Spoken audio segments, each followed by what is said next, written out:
19º Congresso Internacional de Direito Constitucional, conduzindo o quarto e último painel deste dia de trabalhos. Lembrando aos senhores que o Correio Brasiliense, numa parceria com a IDP, está disponibilizando alguns kits para os senhores participantes do nosso congresso. O kit contém um par de ingressos para o show do Legião Urbana, também uma assinatura digital trimestral. Para participar é fácil, basta você preencher um cupom que está aí dentro da sua bolsa, dentro do material que o senhor e a senhora recebeu, e entregar lá no estande do Correio Brasiliense, que está localizado, estande localizado lá no térreo. E pronto, você já estará participando. Ok, declaramos então abertos os trabalhos do quarto painel deste dia de trabalhos, cujo tema é memória, esquecimento e retirada de conteúdo na internet. Gostaríamos de anunciar os conferencistas que formarão então este quarto painel, convidando para que tome lugar à mesa, por gentileza, o senhor ministro do Superior Tribunal de Justiça, STJ, excelentíssimo senhor ministro Luiz Felipe Salomão. Por gentileza, o senhor ministro queira tomar o seu lugar à mesa. Convidamos também para que o acompanhe à mesa o senhor ex-juiz da Corte Constitucional da África do Sul, excelentíssimo senhor Albie Sachs. Por gentileza, senhor Albie Sachs queira também tomar o seu assento à mesa, por gentileza.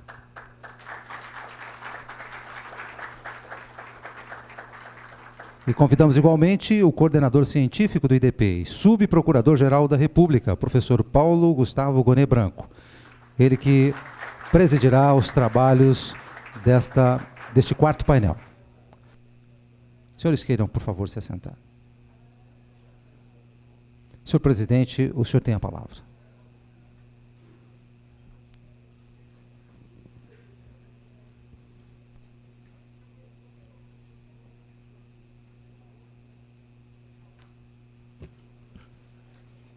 Boa tarde, senhores.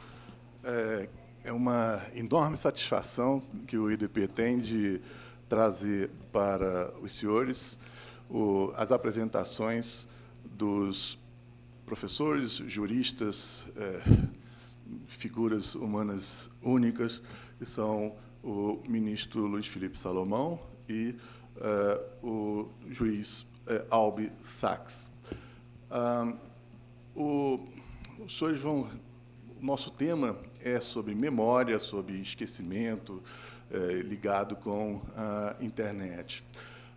Seria interessante que os senhores, quando tivessem uma oportunidade, entrassem no site da internet e os senhores vão ver que vários fatos muito interessantes e vários fatos muito edificantes constam ali na internet a respeito do Dr. Albie Sachs, que os senhores vão reparar, por exemplo, que ele singularizou na história contemporânea pela luta contra o apartheid na África do Sul.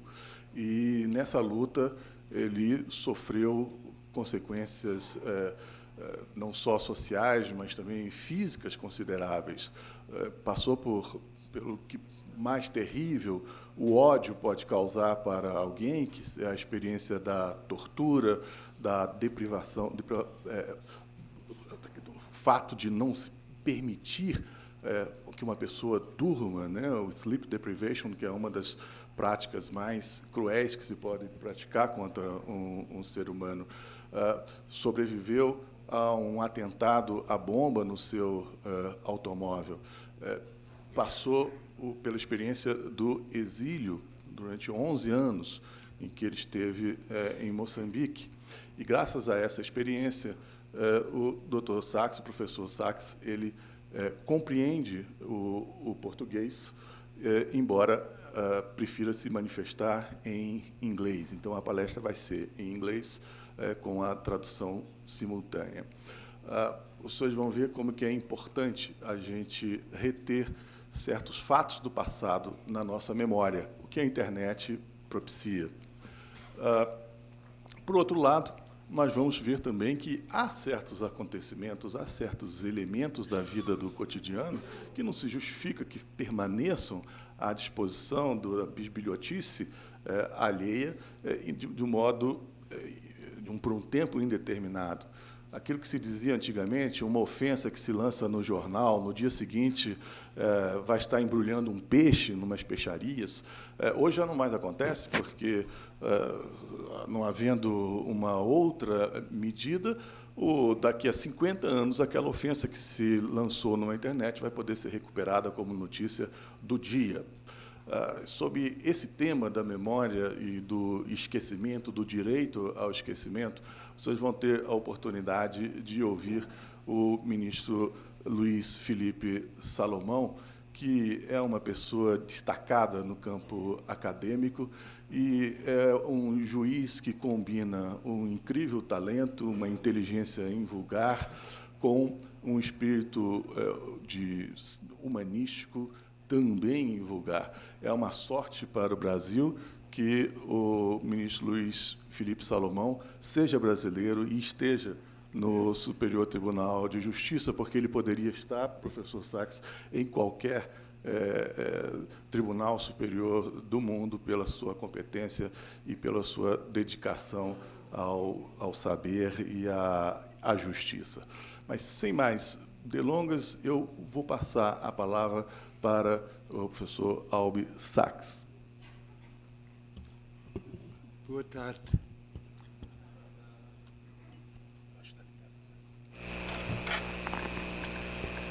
Mais uma vez, boa tarde. Boa tarde.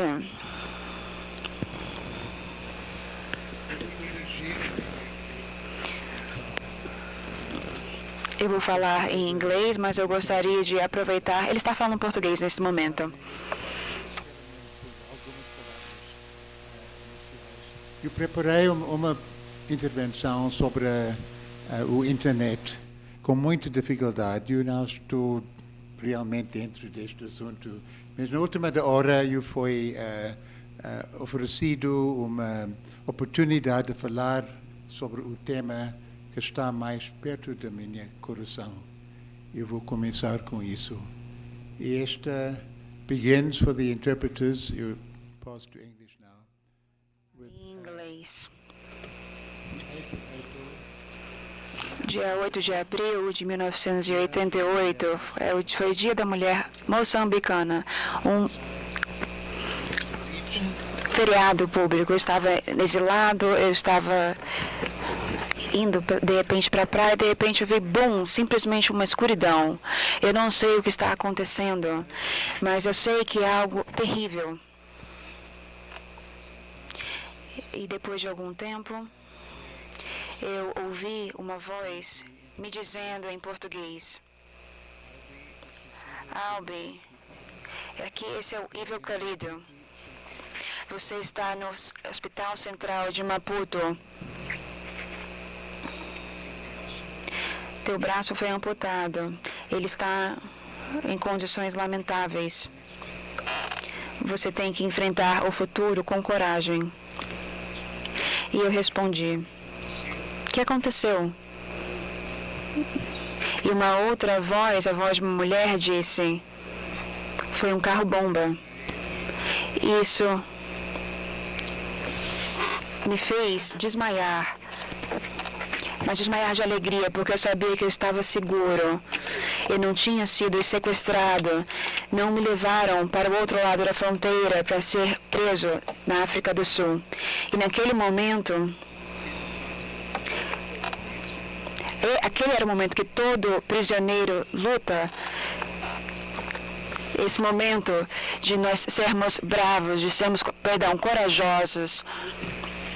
Eles tentaram me matar e eles falharam.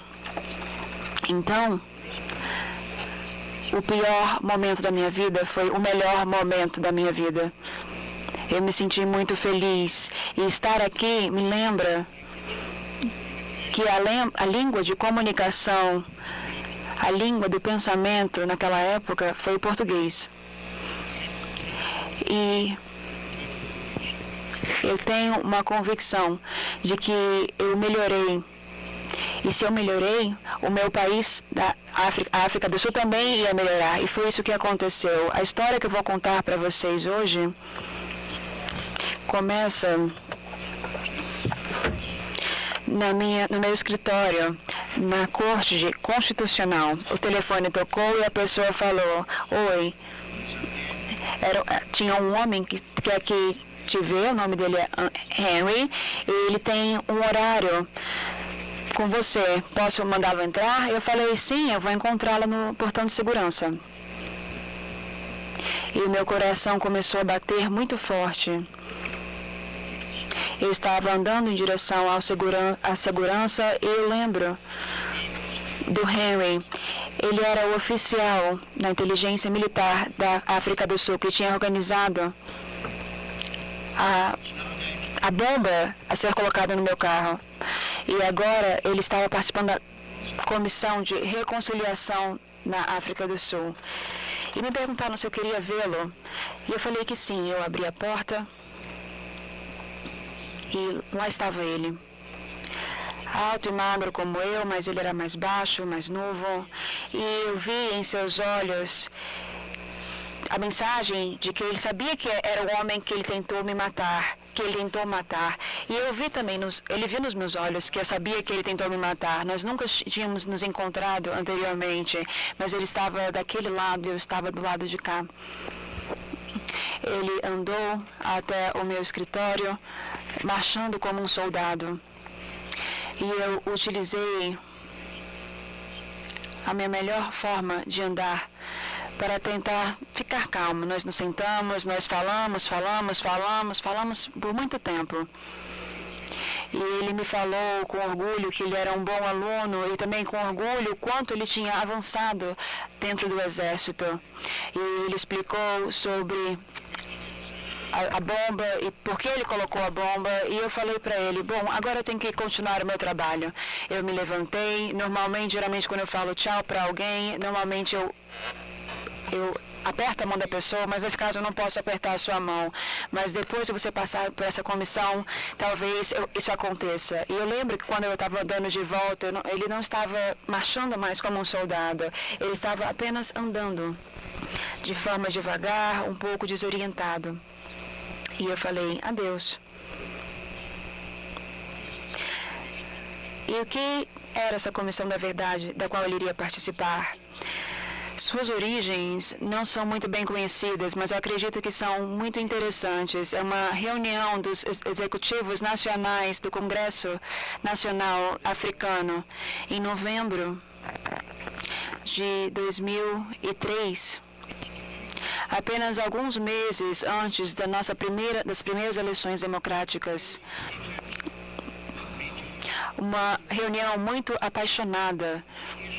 E a questão que nós estávamos discutindo era o que fazer em relação aos relatórios de uma comissão que nós tínhamos estabelecido, que afirmou que durante os esforços de liberdade, as nossas pessoas tinham utilizado tortura contra agentes inimigos que haviam sido capturados. As recomendações foram de que nós deveríamos tomar atitudes contra os membros da INC. E agora nós estávamos discutindo o que fazer.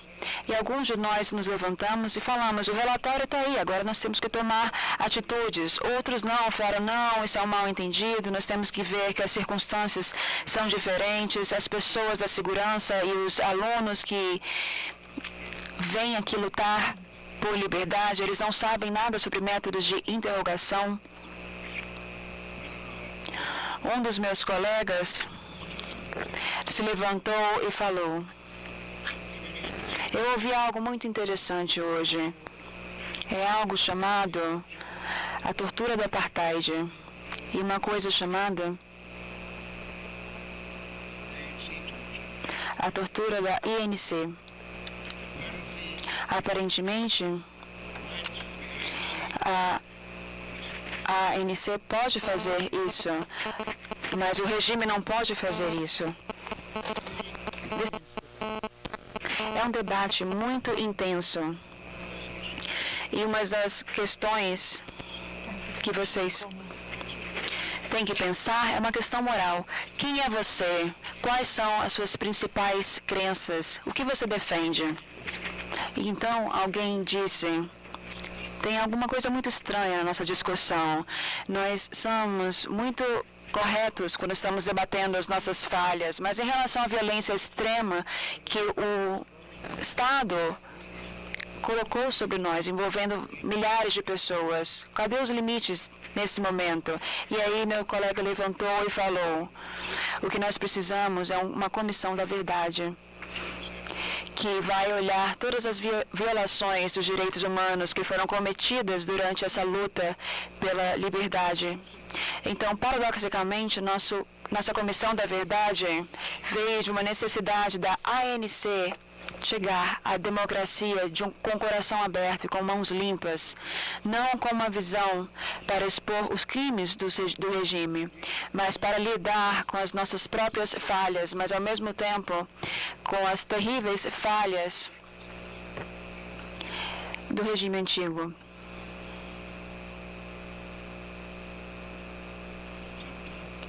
Depois de algum tempo, eu estava em Londres, estava falando com o Instituto Internacional Católico e de Relacionamentos e que nos apoiou muito durante a nossa Constituição. Eles me colocaram num hotel bem pequeno, numa área bastante pobre, e aquele lugar me lembrava das minhas raízes. À medida que nós estávamos tendo melhores negociações, as minhas acomodações também começaram a ficar melhores. Naquela época, nós não tínhamos uma máquina de fax no hotel e eu ia dormir, de repente alguém bateu na porta e falou, desculpa incomodá-lo, mas nós recebemos um fax muito urgente da África do Sul. Vocês lembram do faxes, daqueles telex que a gente recebia antigamente? A gente tinha que ler de uma forma, e era muito difícil. E nesse fax dizia que tinha uma crise. Os generais de segurança estavam dizendo que o presidente tinha oferecido anistia a eles, mas não tinha nada no texto constitucional que ia concedê-los essa anistia. Eles diziam que iam proteger o processo democrático e que nós sabíamos de tentativas que haviam sido feitas para bombardear as primeiras eleições, causando grandes números de mortos. Nós vamos arriscar as nossas vidas para que isso não aconteça, mas isso está nos pedindo, está demandando muito de nós para que nós consigamos implementar a democracia. E os nossos chefes políticos não vão para a cadeia. Nós não estamos ameaçando fazer um golpe, nós estamos simplesmente dizendo que vamos renunciar e ir para outro lugar. E vocês vão precisar encontrar outras pessoas para lidar com a questão de segurança. Tinha uma parte no fax que parecia ser bastante interessante, parecia falar sobre empatia. E eu falei, quando eu vi esse papel, eu percebi que nós não podemos dar uma anistia geral. Depois de todas as violações, as torturas, os desaparecimentos, uma anistia simples e ampla seria algo muito cruel, mas nós podemos usar uma comissão para fazer com que os indivíduos possam reconhecer o que eles fizerem. Se eles falarem a verdade e reconhecerem o que fizeram, eles podem sim conseguir essa anistia. E isso então foi escrito na nossa Constituição. E a nossa Comissão da Verdade é a única que combinou a anistia com declarações individuais na Comissão da Verdade. Tem uma qualidade muito importante. Nós, na verdade, tínhamos 3 agrupamentos na Comissão da Verdade. Um era apenas para deixar as pessoas normais falarem sobre as suas dores. Esse é o oposto do direito ao esquecimento. Esse aqui é o direito de ser lembrado. E nós tínhamos um oficial que estava liderando essa área da comissão. Ele não estava indo para lindos lugares, não, ele estava indo para dentro da comunidade e começando com essas histórias das pessoas. Muitas delas começavam a chorar quando contavam as suas histórias e elas simplesmente eram abraçadas. Elas podiam falar em suas próprias línguas. Os intérpretes eram muito importantes nesse momento. Milhares de pessoas deram seu testemunho em todo o país. Milhares de outras pessoas também escreveram suas histórias que foram registradas. O segundo grupo tinha a função de conceder a anistia tinham 2 juízes e 2 pessoas ordinárias. Basicamente, se você falasse a verdade sobre o que tinha acontecido, se você estabelecesse, falasse o que você fez foi durante o conflito político e houvesse alguma proporcionalidade entre os seus feitos e o que aconteceu, você poderia sim receber anistia.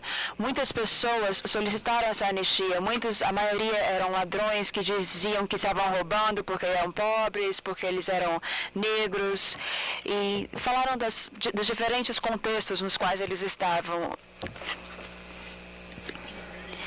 Em 2 casos muito importantes, a anistia foi recusada porque as pessoas envolvidas não falaram a verdade de uma forma completa e ficou muito clara, mas em muitos outros casos a anistia foi concedida e ela foi concedida ao Henry.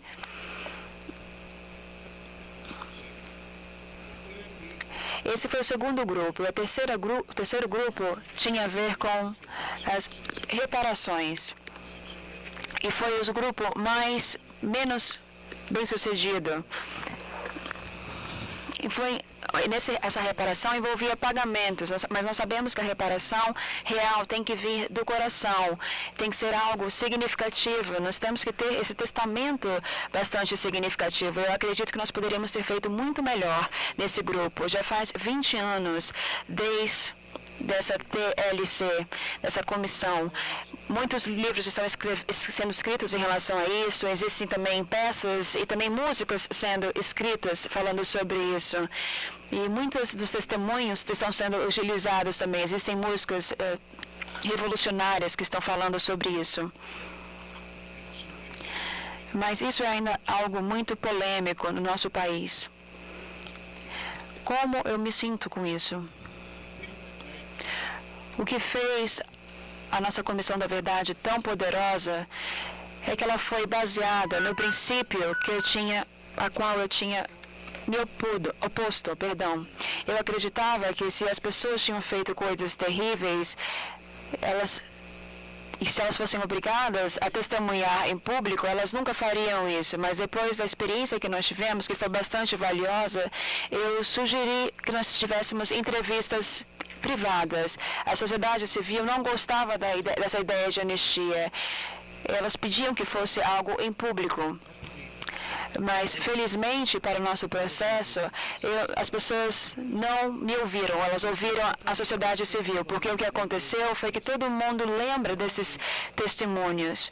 Ninguém lê os documentos, ninguém lê esses documentos, mas todo mundo lembra das vozes, das lágrimas, das lamentações, das linguagens, das polícias falando do que eles tinham feito. Isso foi o que as nossas pessoas estavam dizendo. Nós vimos o que o nosso povo fez com o nosso povo. E isso alcançou as diferentes casas. Nós ouvimos isso na televisão, no rádio. Nós não estávamos apenas capturando uma parte da nossa história. Isso aí era uma parte da história. A Comissão, na verdade, era uma parte da história. E também isso me fez pensar por que tanta verdade apareceu nessa Comissão da Verdade, quando poucas verdades aparecem nos nossos tribunais. Isso foi algo bastante interessante. Muitos sul-americanos acreditam que a justiça não foi feita da melhor forma. Algumas pessoas acreditavam, por exemplo, naquela história do Oscar Pistorius, achavam que era verdade, outros achavam que não era verdade, mas nós sabemos que isso muitas vezes acontece. Nós temos um processo de justiça que ele não termina com a justiça final, a justiça que nós acreditamos que é a devida. Eu inventei 4 categorias de verdades para me ajudar a entender isso. O que eu chamo de observação microscópica da verdade. Você define um terreno, você olha as variáveis, você mede essas variáveis, elas mudam com o tempo, você vai marcá-las e você vai chegar a conclusões a partir disso. Pode ser ciência, pode ser um caso judicial, onde os documentos definem quais são as questões, quais são os desafios e depois decisões são tomadas. Depois também você tem a verdade lógica. Isso não depende da observação, isso depende da lógica. Por alguma razão, o exemplo que me vem à mente é quando o meu livro, o manuscrito do meu livro, falando sobre a minha luta, eu escrevi ele em Nova York e eu dei para os meus agentes, os meus colegas agentes em Nova York. E quando eu fui vê-la com este livro, eu sabia toda a vida dela. Dentro de 5 minutos, ela começou a me contar a vida dela. No final, ela disse, bom, vamos entender que os seres humanos realmente são uma espécie cheia de defeitos. E se ela tem razão, sim, eu sou uma pessoa que tem defeitos, assim como todos os outros. E isso está seguindo a lógica do que ela falou, que todos nós temos defeitos. E o trabalho legal forénsico lida com a verdade observacional, que é testada, e a verdade lógica. Mas também existe a verdade baseada na experiência. Essa é uma ideia que eu tirei do Gandhi, em seu livro que ele escreveu sobre seus experimentos com a verdade. Nós fizemos experimentos na escola, lembra que a gente utilizava aparelhos químicos para fazer experimentos? Esses experimentos são coisas que acontecem na nossa vida. E na época, também, no livro do Gandhi, ele fala sobre diferentes experimentos de vida. E para mim, um exemplo muito importante foi quando ele estava com os auxiliares médicos das forças coloniais.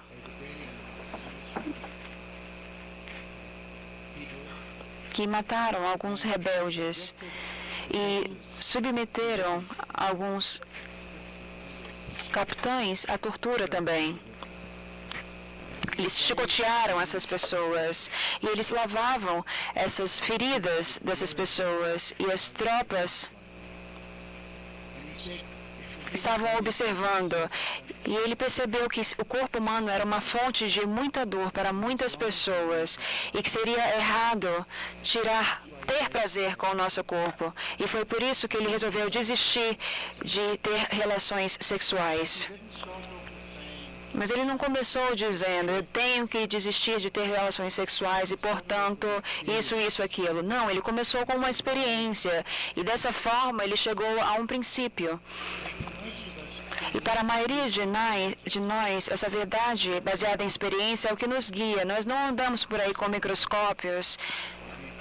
Nós nos interrogamos através das nossas experiências. E essa era a força da Comissão da Verdade. As pessoas estavam falando, utilizando suas próprias vozes. Eles estavam contando suas próprias histórias para serem acreditados, para serem ouvidos. E, finalmente, existe o que eu chamo de verdade dialógica. Nós temos experiência, observação e de diferentes aspectos. A Comissão da Verdade tinha diferentes membros e eles conversavam entre si. O diálogo era feito em frente ao público e também existia um diálogo feito por trás. E a força da Comissão da Verdade estava baseada nas suas verdades experimentais e dialógicas. Em relação à reconciliação, nós ainda não estamos reconciliados na África do Sul, no sentido de aceitação por toda a população de que todos nós somos iguais e que a vida é igual para todos nós, que a raiva baseada nas violações do passado e as injustiças já passaram, fazem parte do passado, mas se nós não tivéssemos tido a Comissão da Verdade, nós ainda teríamos essa sensação de amargura, coisas terríveis aconteceram e elas foram simplesmente negadas, e nós não conseguiríamos mover em direção a uma sociedade igual. Se nós tivéssemos duas histórias de um mesmo país, dentro desse país, duas memórias diferentes, você não vai estar vivendo no mesmo país. Nós podemos apenas começar a viver no mesmo país se houver uma concordância de que essas coisas horríveis aconteceram. Nós chegamos a essa concordância porque as pessoas responsáveis, elas reconheceram os seus problemas, o que elas fizeram. Então, nós não podemos negar que isso aconteceu na África do Sul e o quão cruel isso foi.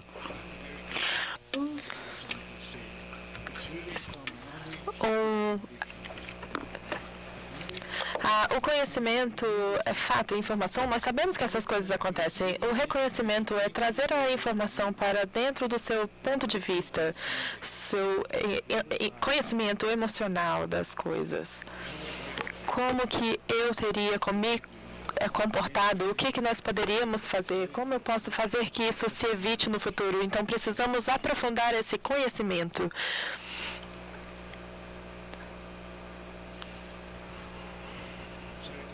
Então, pelo menos, nós abrimos o caminho e eu gosto de sentir que o Tribunal Constitucional teve um papel fundamental, não somente porque um caso muito importante foi trazido a nós por pessoas que tinham perdido seus entes queridos para assassinatos e tortura, dizendo como a Comissão da Verdade pode garantir anistia e acessar direitos a esses indivíduos e não dar a satisfação de mandá-los à prisão. E nós examinamos todas essas questões e foi um dos mais difíceis que fizemos. E um julgamento foi escrito belamente pelo meu colega.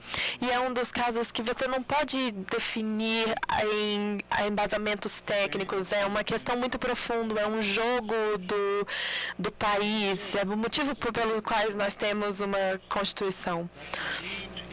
A necessidade da verdade, a verdade que aconteceu era tão profunda que o parlamento, nós demos incentivo aos assassinos e isso nos permitiu descobrir novos corpos para que as pessoas descobrissem como seus parentes tinham sido mortos, para que eles conseguissem fazer seus funerais. Isso aconteceu conosco como um país e nós concordamos que essa lei passou dos padrões constitucionais, mas do Tribunal Constitucional deveria ser localizado. Nós escolhemos a prisão em Joanesburgo e as pessoas perguntaram como vocês podem ter um tribunal dentro dessa prisão onde o Mandela estava preso. Então as pessoas particularmente foram submetidas a humilhações em particular, terríveis. E aí nós dissemos, não, a prisão é parte da nossa história. E essas coisas aconteceram, não neguem a dor do passado, mas não se prendam à dor do passado. Peguem essa terrível energia negativa e a transforme em positividade. É uma frase na Bíblia em inglês. Transforme as espadas em paz.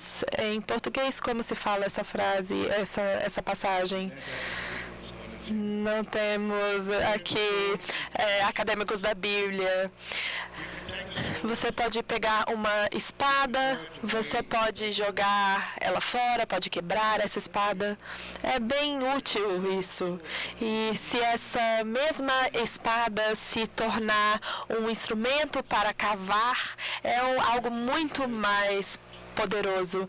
É por isso que nós escolhemos esse lugar, nós escolhemos pegar a dor e transformá-la e se tornou um símbolo de positividade do que pode ser feito. Então, qualquer pessoa que chega na prisão sabe que não parou ali e também pode saber que qualquer pessoa que saiba, que chega até o tribunal, saiba da dor que já aconteceu ali.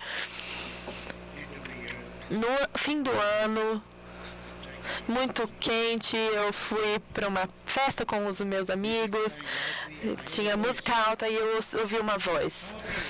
Albi, essa voz disse, e aí eu olhei e era o Henry. Ele estava muito feliz, ele é um diretor e estava fazendo um filme sobre os soldados que foram para a Comissão da Verdade. E ele estava sorrindo e nós chegamos num canto e eu perguntei, Henry, o que aconteceu? E ele disse, eu fui para a Comissão da Verdade, eu encontrei o Bobby, e Sue e Farouk, eles usando os primeiros nomes com todo mundo, ele também me chamava de Albi. E aí, Henry, eu falei, Henry, eu tenho você para me dizer o que você está, para me dizer o que está acontecendo é verdade. E ele saiu dessa conversa quase flutuando e eu quase desmaiei. E aí disse depois, ele disse depois que ele saiu da festa e que chorou por 2 semanas. Eu não sei se é verdade, mas eu prefiro acreditar que seja verdade isso. Mas isso significa muito mais para mim do que mandar ele para a cadeia, porque nós moramos no mesmo país e as pessoas estavam tentando matar as outras e nós moramos no mesmo país. E aí em Colômbia, recentemente, eu fui para...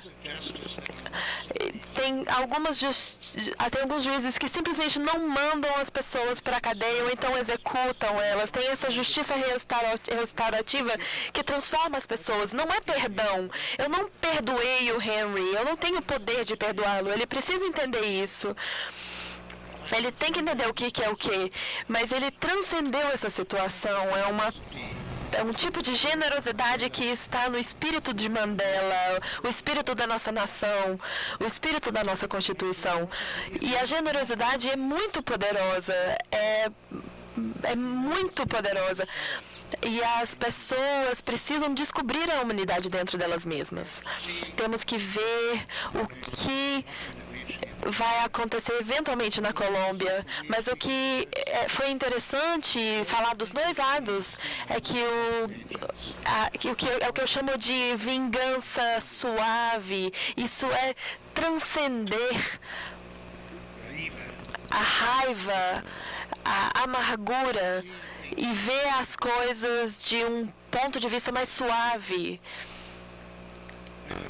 E eu me pergunto se aqui no Brasil, eu nem sei, nós encontramos muitos brasileiros no exílio quando eu estava em Moçambique, muitos torturados, muitos já haviam sofrido muito.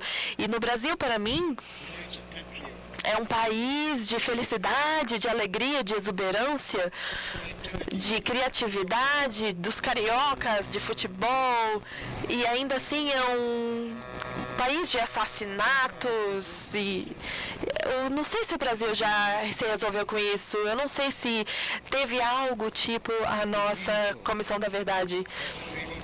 E se isso importa, eu acho que se importa em qualquer país. Eu não sei se não precisa, o formato não precisa ser o mesmo, não precisa se você está olhando para reparação.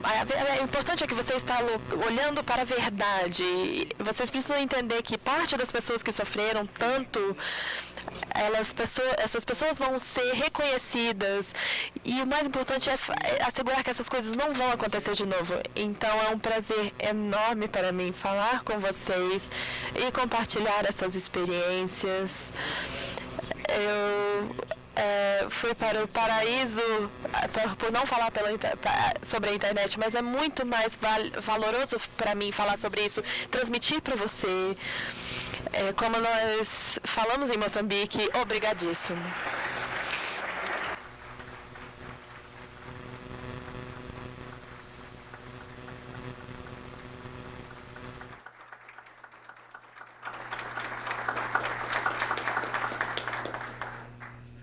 I'm leaving for this wonderful institute a copy of a DVD uma cópia de um DVD chamado Soft Vengeance, Vingança Suave, que tem cerca de 15 minutos falando sobre a minha vida em Moçambique. E também captura o momento, tem até o momento de quando eu fui explodido. Eu não falei com as pessoas da publicidade, eu não arrumei com as pessoas da publicidade para que eu estivesse na câmera, mas vai mostrar o que aconteceu de verdade e principalmente o processo de transformação todo que aconteceu na África. E também vou deixar uma cópia desse livro que fala sobre a bomba e também todo o processo de recuperação. Muito obrigada mais uma vez. Os senhores veem que nós tivemos aqui uma palestra fantástica que mostra o argumento da igualdade sustentado existencialmente e das consequências do ódio que a gente deve buscar sempre superar, enfrentando a verdade. Se os senhores tiverem uma oportunidade, eu sugiro que os senhores busquem na internet um artigo que o professor Saul Tourinho escreveu. Os senhores coloquem Saul Tourinho, coloquem o nome do professor Albi Sachs, e do encontro que o professor Tourinho teve com o professor Sachs na África do Sul, em que, com uma qualidade não só de jornalística, de informação, o professor Tourinho, com toques de literato, ele comove o leitor com alguns achados, alguns momentos da história do professor Sachs. Os senhores vão ver que, depois de ter passado por todo esse período, o presidente Mandela nomeou o professor Sachs ministro da primeira etapa da Corte Constitucional Sul-Africana, que é uma corte marcada pela busca, ou pelo menos tem nessa sua história, esse tom da busca da igualdade. E a corte foi, reconhecidamente, um elemento importante para a reconstrução da África do Sul.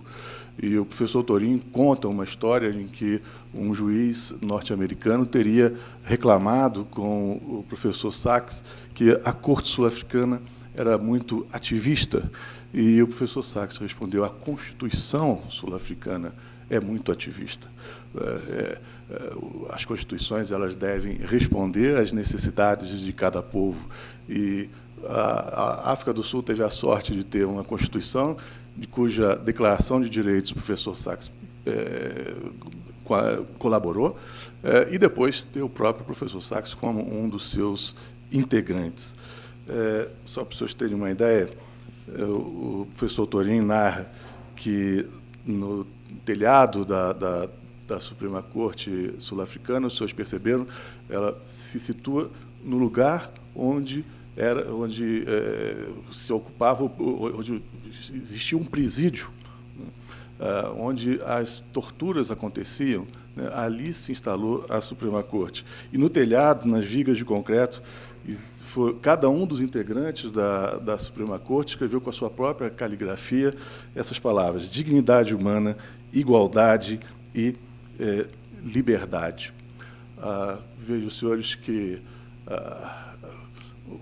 esses são a vida do próprio professor Albi Sachs é um exemplo para quem pretende, por meio do direito, colocar esses valores em prática: respeito pela dignidade humana, liberdade e igualdade.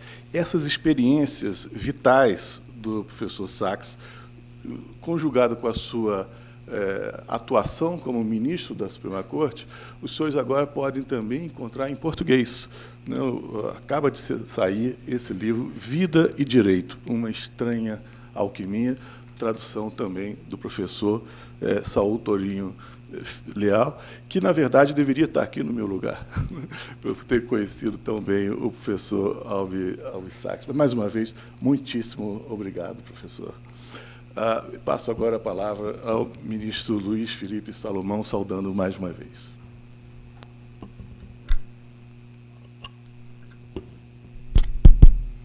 Boa tarde para todos. Quero cumprimentar o Albi por essa exposição candente, também o professor Tourinho por tê-lo trazido. Experiência muito interessante, muito rica essa de conhecer um pouco da história desse povo tão valente que deu esse exemplo para nós e esse depoimento hoje, que tem tudo a ver. Na verdade, ele disse que não tinha nada a ver com o tema, mas tem tudo a ver com memória, com esquecimento, com tudo isso que constrói uma nação.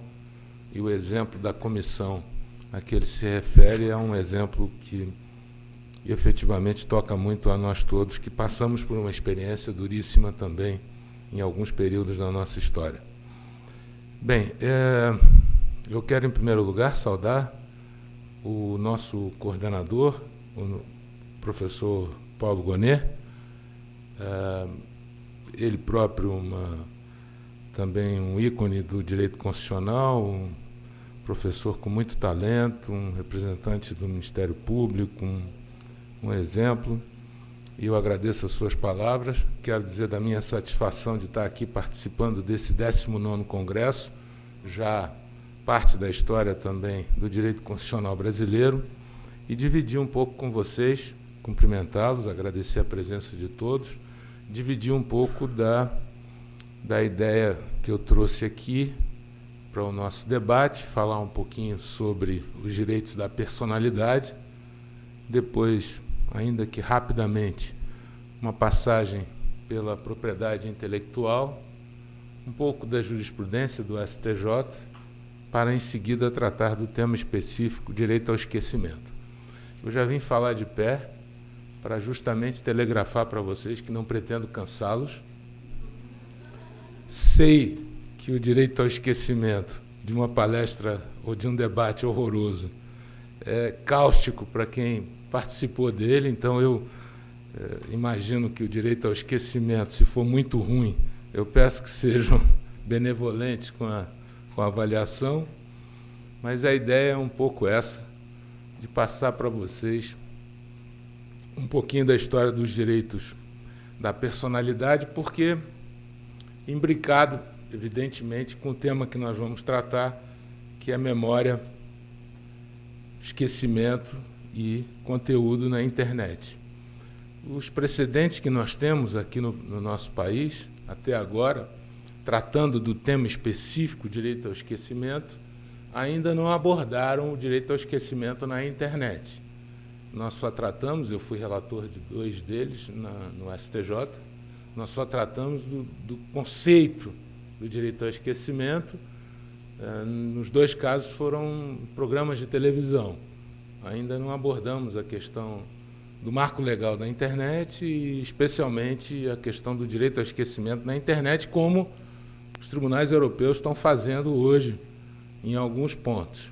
E também uma advertência inicial de que há uma mistificação muito grande sobre esse tema direito ao esquecimento, porque quer-se levar o debate para uma linha de radicalismo, no sentido de que não, o direito ao esquecimento, se for aplicado, ele vai implicar na perda da memória, vai cercear, é censura. O debate fica muito fraco, muito pobre, quando se leva para essa ideia. Tanto isso não é verdade que hoje o direito ao esquecimento, até na internet, vem sendo consagrado, como eu disse, pelos tribunais comunitários europeus, e há uma diretriz europeia, e isso vem sendo obedecido pelo maior sistema de provedor do mundo, e como nós vamos ver aqui, em algumas situações, evidentemente, ele requer a pronta atuação também do Poder Judiciário. Bem, essa nossa história rápida começa lá, se eu pudesse falar ou citar um exemplo da antiguidade, é Antígona, porque pela peça do Sófocles, ela encarna, né, tanto aquela força da mulher, como ela encarna também o respeito aos direitos da personalidade. Na Grécia Antiga, ficar o corpo insepulto era uma pena para além da eternidade, porque se acreditava que, não podendo transpor o rio Tebas, o corpo ficaria vagando pelo resto dos tempos, né? E o seu irmão, Polinice, né, ele fora morto e deixado à margem do rio, e ela queria enterrá-lo. E havia um decreto que a proibia de fazer isso, mas mesmo assim ela foi, e com as próprias mãos cavou-lhe a sepultura. Ela foi também presa e acabou, por uma versão da peça de Sófocles, ela própria foi queimada viva, por outra versão, ela acaba conseguindo enterrar o seu próprio irmão. Mas isso simboliza o direito, um dos direitos fundamentais da personalidade e a força que encarna essa determinação de realizá-lo.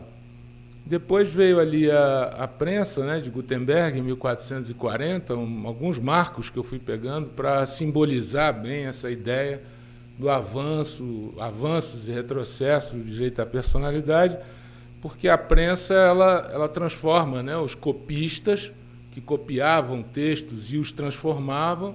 A prensa simplesmente, a primeira publicação de Gutenberg foi a Bíblia, e ela, num piscar de olhos, multiplica a informação e é também um marco. Há quem considere essa invenção uma das maiores da Idade Moderna, né? E ela simboliza também essa ideia da velocidade da informação. Veio a Idade Média, um retrocesso, concentrada a ideia da Idade Média na questão da propriedade, mas ainda assim avança-se com o conceito de propriedade.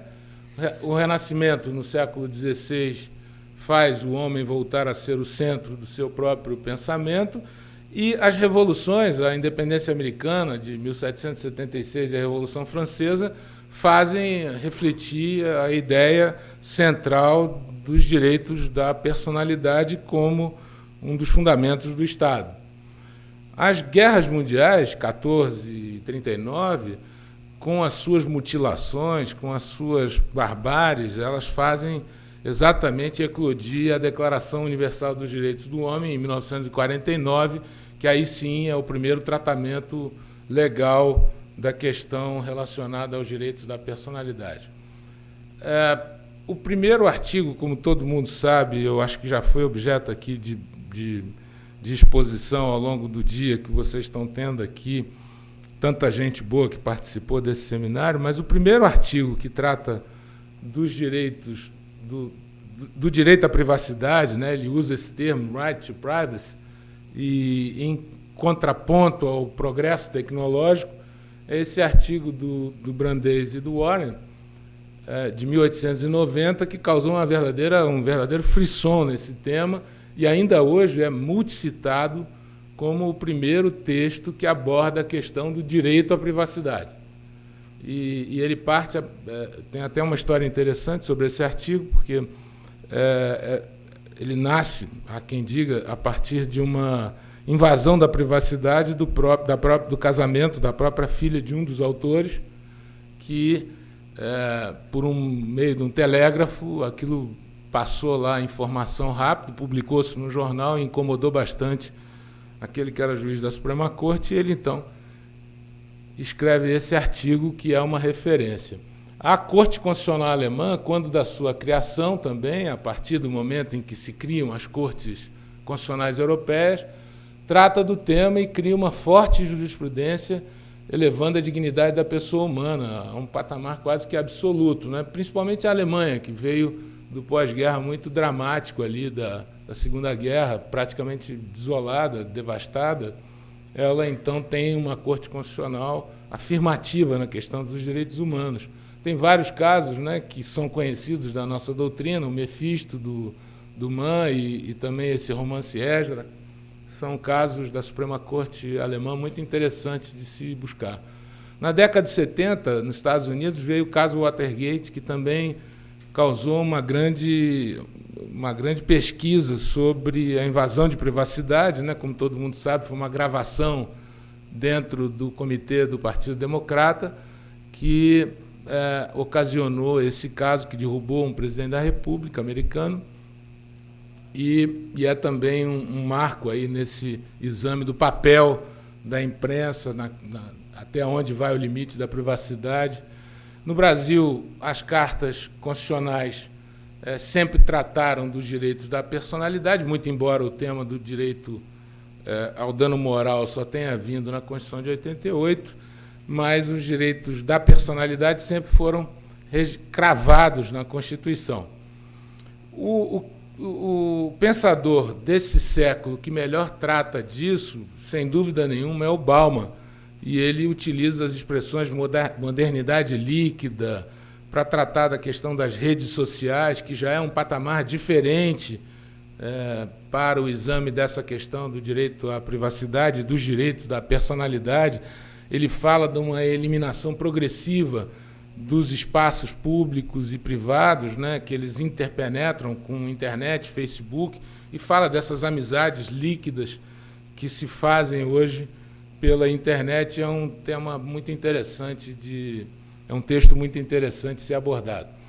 Então, o direito à personalidade é o gênero, e dele decorrem honra, intimidade, imagem, direito de expressão e informação, entre outros. É um direito absoluto, indisponível, imprescritível, extrapatrimonial, não só a Constituição, mas também o Código Civil e diversos outros diplomas gravam essa cláusula geral, que é a cláusula do direito à vida digna. Hoje em dia, muitos temas correlacionados, ainda que indiretamente a esse, direitos da personalidade, são tratados no tribunal, especialmente no tribunal como o meu, que é o STJ, o último intérprete da legislação federal. Como se vê, muitos desses temas estão ali retratados: transplante, barriga de aluguel, reprodução in vitro, bioética, eutanásia. Eu vou ficar só num, que é esse registro civil de transexual. O julgamento está em andamento e é um tema muitíssimo interessante que eu fui começar a ler via a posição dos antropólogos. Eu, inicialmente, quando peguei o caso, é um cidadão que mora na França e tem parentes no Rio Grande do Sul, e ele simplesmente não queria fazer a cirurgia de mudança de sexo. Ele é casado lá com outro cidadão na França, ele simplesmente não queria, e no caso dele ainda havia um certo impedimento financeiro para que ele pudesse fazer a transformação do sexo. E ele queria registrar aqui no Brasil o sexo que ele efetivamente tem, em consonância com a ideia dele.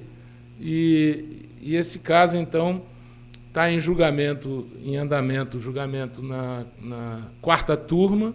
Sei que há um caso de repercussão geral também no Supremo tratando desse mesmo tema, ou seja, a mudança do sexo sem a cirurgia de transexualidade, mas é um bom exemplo de temas indiretos correlacionados ao direito da personalidade. A adoção de casal homoafetivo, o STJ foi o primeiro tribunal a deferir essa adoção, esterilização humana em algumas circunstâncias.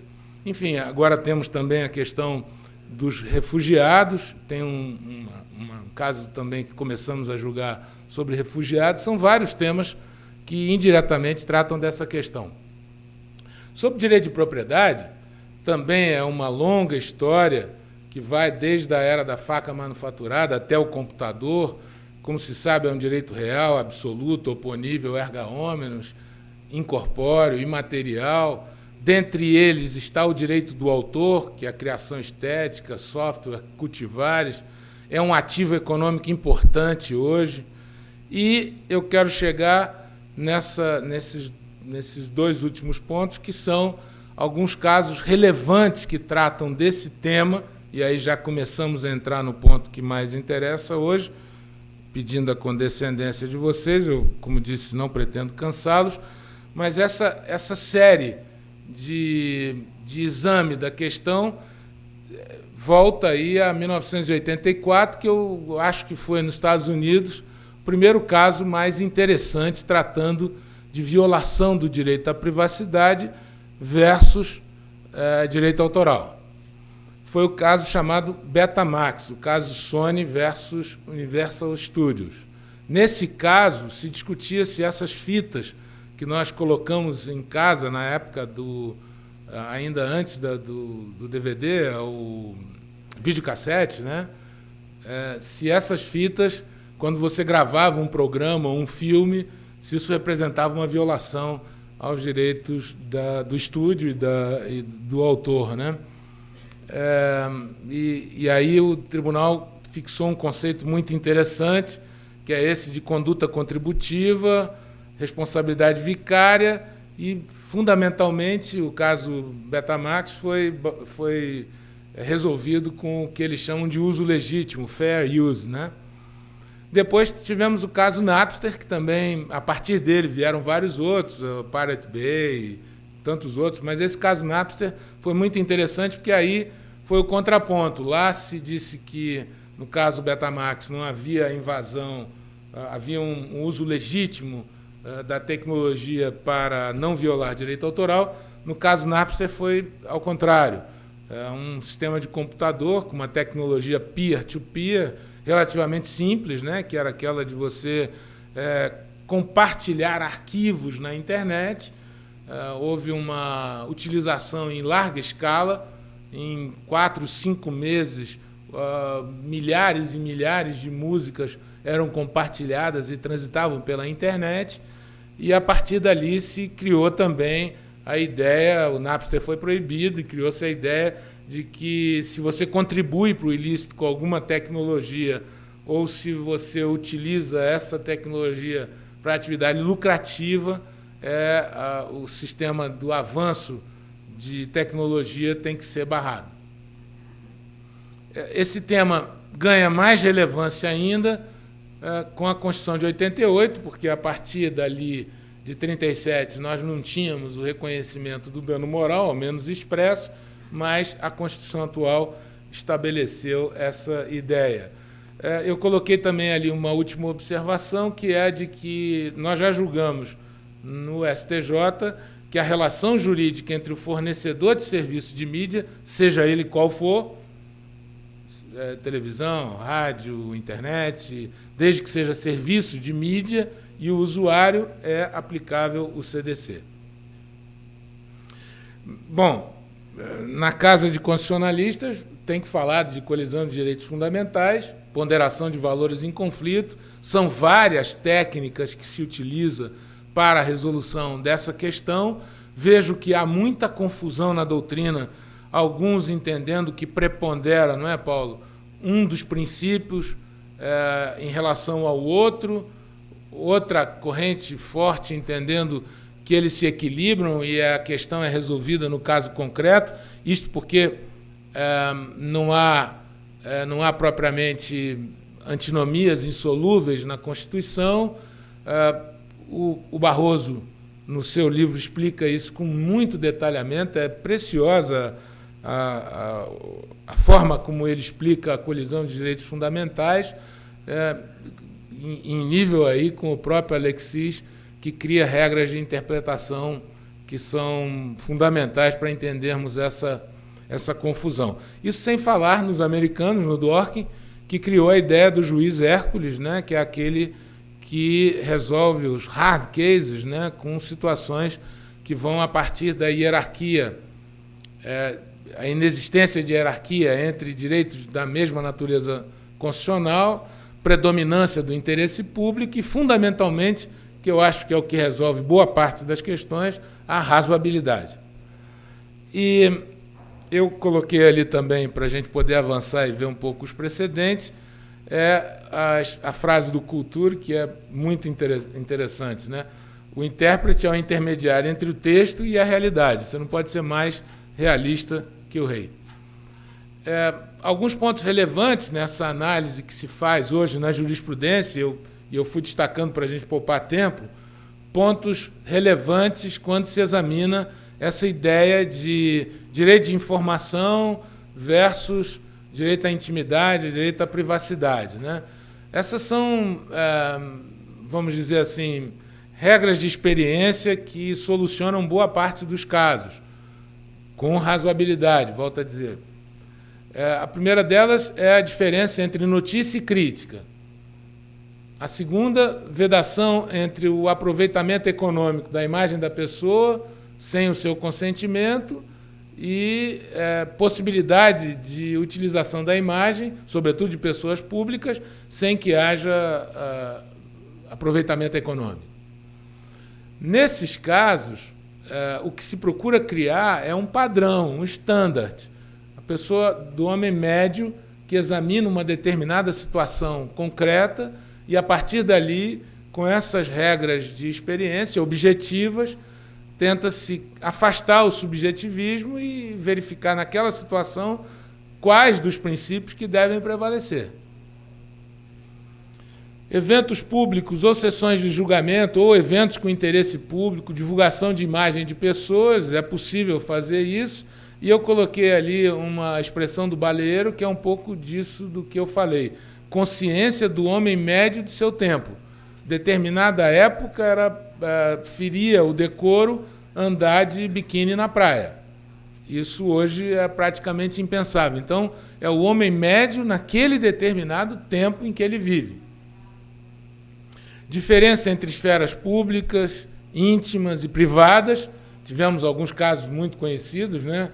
O caso Romário, que saía de um restaurante e foi flagrado por um fotógrafo acompanhado de uma determinada pessoa. O caso do Chico Buarque, que na praia, enfim, acho que vou poder suprimir detalhes, né? Mas parece que ele estava na água, tiraram fotografia dele com uma outra mulher na água. Tivemos o caso do Cicarelli, que também ficou bastante conhecido, né? Todos eles, se aplicar essa regra, nós podemos identificar quais dos princípios que devem prevalecer. Um tópico importante é esse que se criou nos Estados Unidos, do que eles chamam de actual malice, ou malícia, né?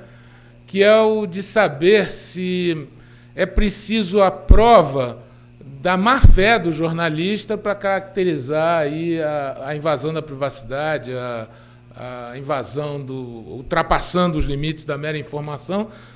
Isso nasceu com um caso do New York Times, muito interessante, mas isso ficou afastado no direito brasileiro. São vários os precedentes que afastam a necessidade da prova da má-fé. Contemporaneidade da informação é um caso que é um tema que diretamente reflete no direito ao esquecimento, e essa questão das liminares que o tempo não vai me permitir. Marco Civil da internet muda muito esse jogo, muda bastante esse jogo. Por quê? Porque no caso da responsabilidade civil subjetiva dos provedores de internet, a lei, que até hoje não sofreu contestação no Supremo, então é uma lei rígida. Nesse caso, a lei exigiu ordem judicial específica para que tornem indisponíveis conteúdos gerados por terceiros e violadores de direito, cuja inércia aí sim rende ensejo à responsabilidade civil. Antes tinha muita discussão se precisava notificar, se bastava a notificação, se era preciso apontar as URLs, se não era.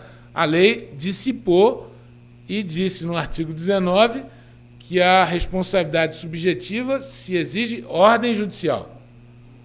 Segundo lugar, a lei disse quais são as exceções. A exceção corre à conta de conteúdos violadores da intimidade, divulgados sem autorização, como cenas de sexo ou de nudez, hipótese em que a lei se contenta com a notificação, apontando o material ilícito.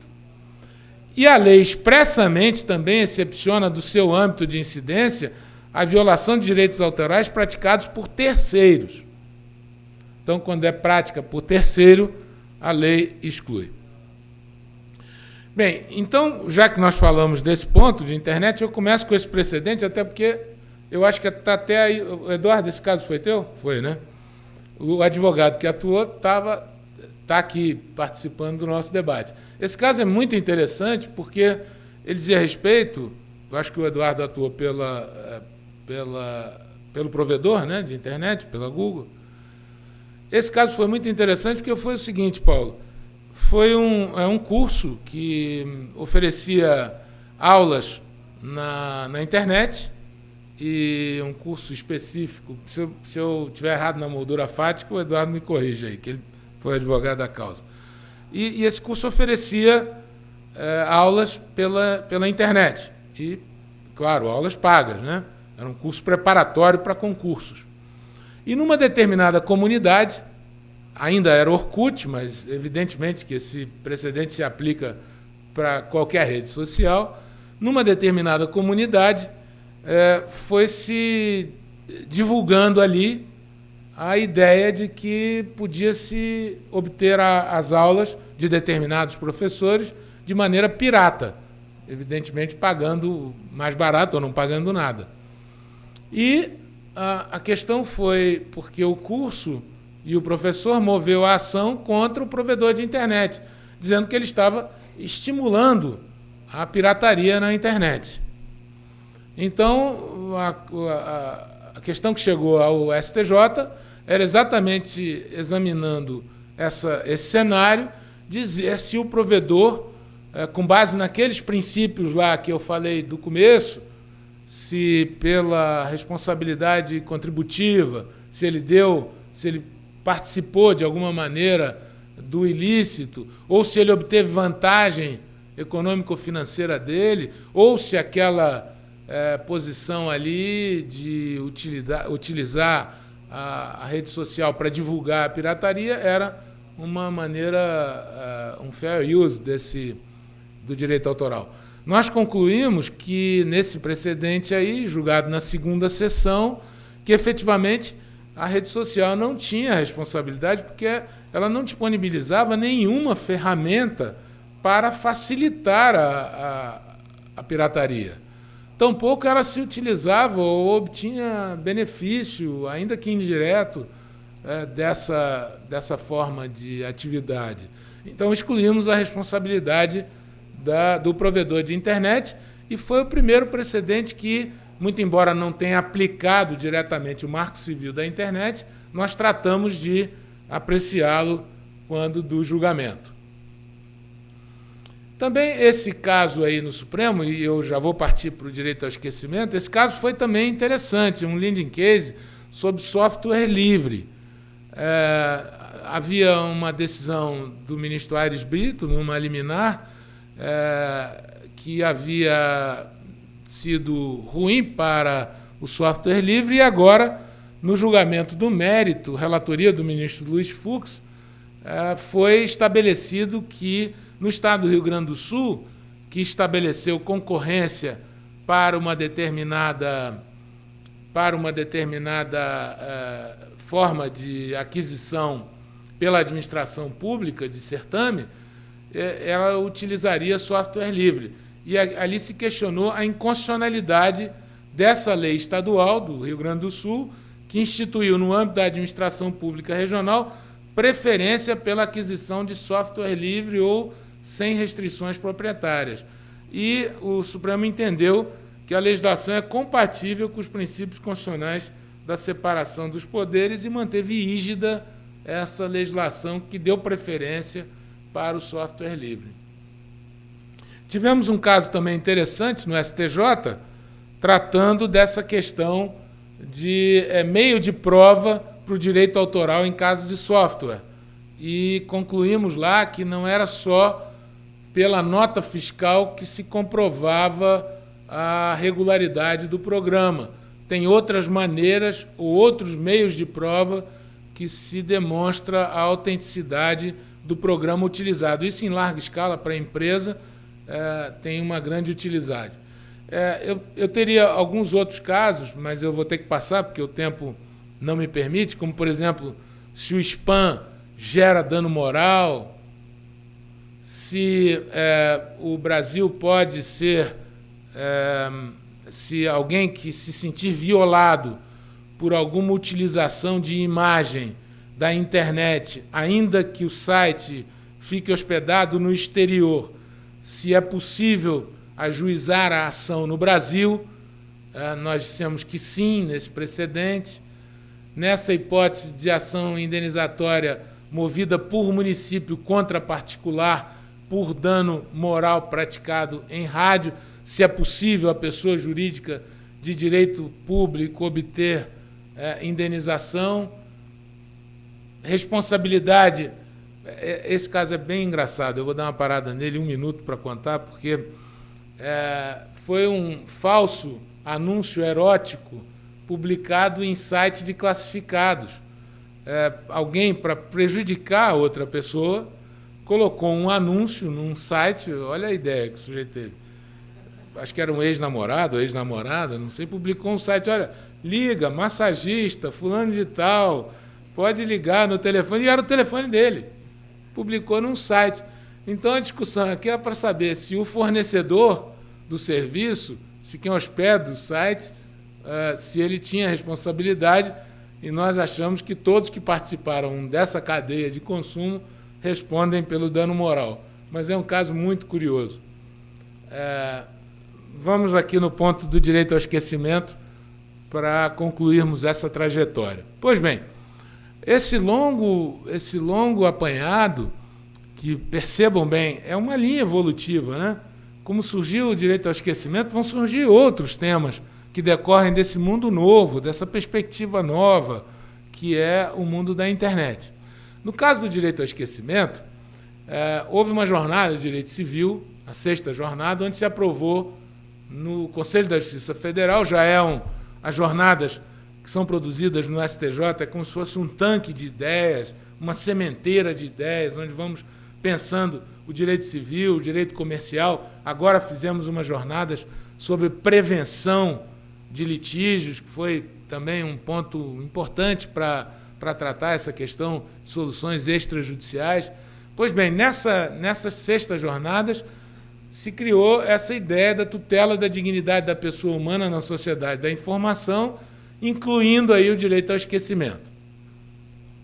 Posteriormente, vieram os 2 casos que nós julgamos na 4ª turma. Cirurgicamente, escolhemos para julgar no mesmo dia 2 temas diferentes, embora relacionados ao direito ao esquecimento.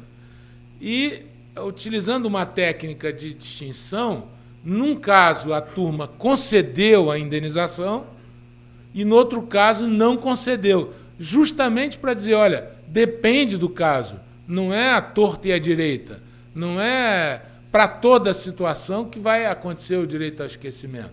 Então, se utilizou uma técnica bastante,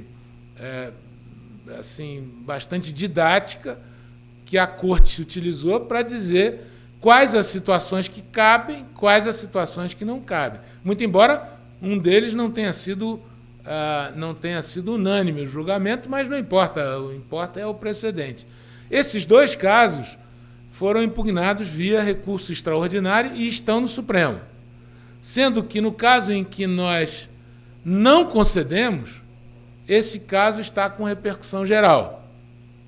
Então, foram 2 hipóteses. Uma delas diz respeito a...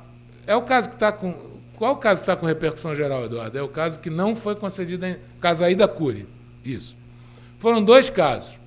Eu não combinei com ele, não, viu? Ele não veio aqui para dar essa assessoria, não.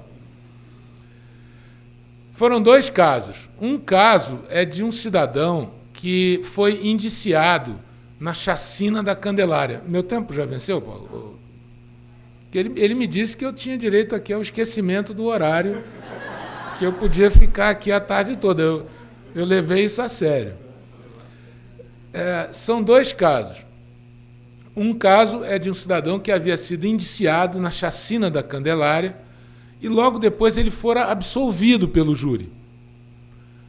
Na hora que foi o julgamento do júri, ele foi absolvido. Esse cidadão começou, então, desde o momento em que ele foi indiciado, depois o próprio Ministério Público pediu a absolvição dele, viu que ele não tinha nada a ver com aquele caso rumoroso chamado de chacina da Candelária. Aqui alguns, a maioria nascido depois, mas o caso foi de muita repercussão, né? Dramático. Assassinaram vários garotos em frente à Candelária, no Rio de Janeiro. E esse camarada foi envolvido nesse primeiro momento. Depois ele foi absolvido. Pois bem, ele teve que mudar de nome, ele entrou num programa do Executivo para ir para outra cidade, para arranjar um outro emprego, ele era perseguido na comunidade.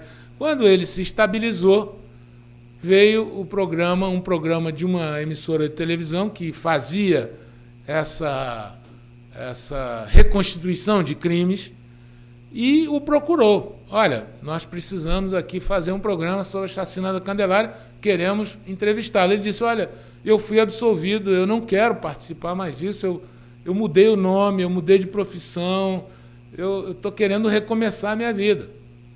E aí, mesmo assim, o programa foi ao ar e ele, então, ingressou com essa ação indenizatória, onde ele invoca como um dos fundamentos, não era o único, era um dos fundamentos, o direito de ser esquecido, já que ele for absolvido.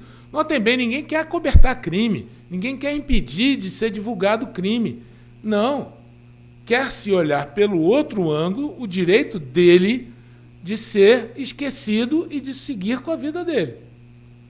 nesse caso, foi concedida a indenização. O outro caso, julgado na mesma data e no mesmo dia, era o caso Aida Cury, também no Rio de Janeiro, na década de 50, uma moça atirou-se ou foi empurrada de um apartamento que era na beira da praia, em Copacabana, e dali foi um caso muito rumoroso na época, porque participaram, ou teriam dele participado, gente da alta sociedade, foram levados a júri, e aquilo ficou, antigamente não tinha essa criminalidade de hoje, né, de colarinho branco, antigamente era só o caso do júri, e aquilo envolvia toda a sociedade, e envolveu toda a sociedade carioca naquele momento, e é um caso que é retratado em vários livros de direito penal, casos criminais célebres, né? Tenente Bandeira, esse aí da Cury, são casos de referência. E também um outro programa da mesma emissora queria reconstituir esse crime. Procuraram a família disse, olha, nós temos o direito de preservar a memória e não queremos essa veiculação e tal. A veiculação aconteceu e depois veio a ação indenizatória para o resgate da memória da Aida Cury. Nesse caso, foi negada a indenização. Por que foi negada? Basicamente porque é impossível falar do caso ou do crime Aida Cury sem falar da Aida Cury, sem falar da vítima.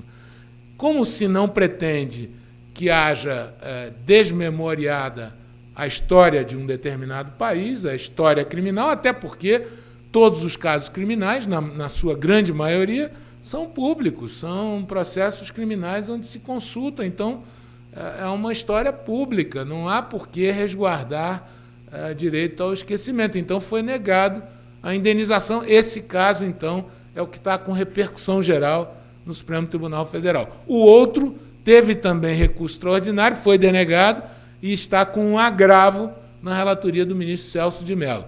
Esse caso de repercussão geral, caso Aida Cury, onde foi negado, teve um parecer do Procurador-Geral de Justiça opinando pela inexistência de direito ao esquecimento naquele caso, naquela hipótese, que foi a que nós denegamos. E, nessa situação, a relatoria coube ao ministro Dias Toffoli. Tivemos alguns precedentes em matéria penal, aplicando o direito ao esquecimento em matéria penal. No caso, se discutia se registros antigos em folhas de antecedentes, se isso caracterizava reincidência ou não. E aí, nessas duas hipóteses, uma de relatoria do ministro Reinaldo e outra de relatoria do ministro Schietti, foi-se aplicado o direito ao esquecimento para se dizer num que cabia e no outro que não cabia o esquecimento. Aqui estão os casos, e eu vou concluir só com uma referência a esse acórdão de maio de 2014 do Tribunal de Justiça da União Europeia, foi amplamente divulgado por todos os meios de comunicação, aquele caso do Google Espanha contra a Agência Espanhola de Proteção de Dados, esse Mário Costeja, onde foi apresentada uma reclamação em que se pretendia a retirada do nome dele do mecanismo de busca, né? E esse foi o caso precedente da União Europeia que tratou desse tema. A partir dali, eu coloquei aqui um resumo do caso, né?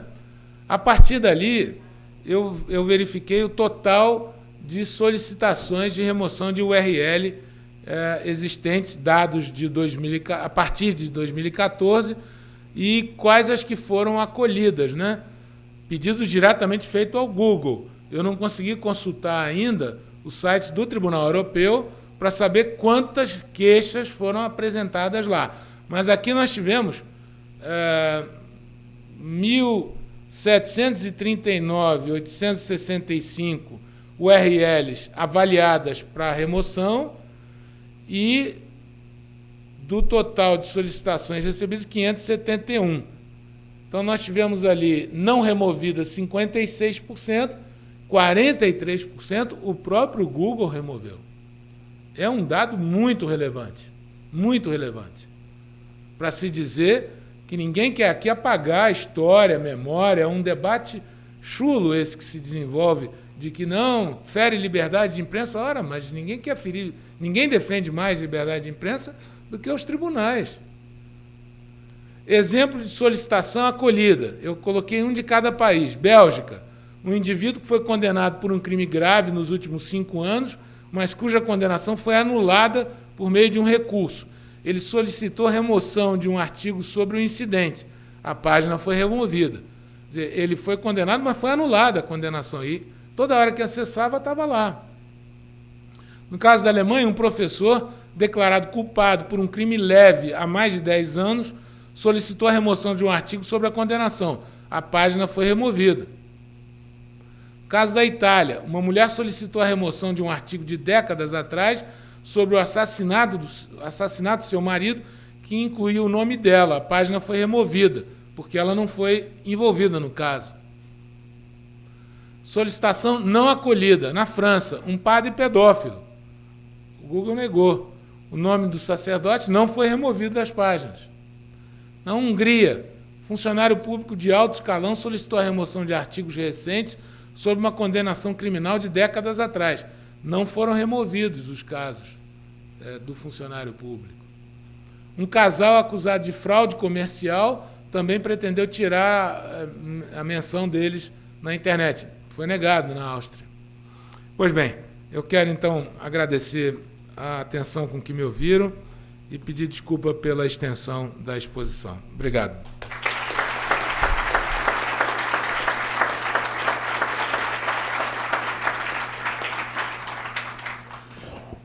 Nós é que agradecemos, professor Luiz Felipe Salomão, por essa palestra tão brilhante, esclarecedora e instigante. E não poderíamos ter uma melhor forma de encerrar os nossos trabalhos desse segundo dia do nosso congresso.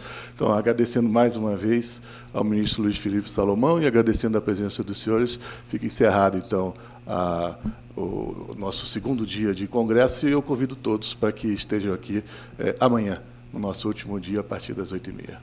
Boa noite.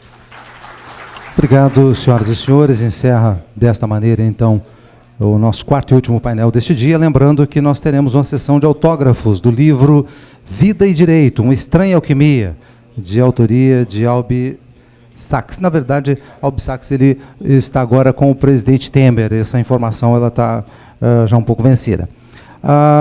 Bem, o nosso congresso ele tem como patrocinadores, os nossos patrocinadores, a Federação Brasileira de Bancos, FEBRABAN, bem a Companhia Energética de Minas Gerais, CEMIG, Itaipu, Binacional, a Confederação Nacional do Transporte, CNT, também a Confederação da Agricultura e Pecuária do Brasil, CNA, a Confederação Nacional da Indústria, CNI, ainda a Companhia Siderúrgica Nacional, CSN, o Banco do Brasil, o Correios e a Caixa.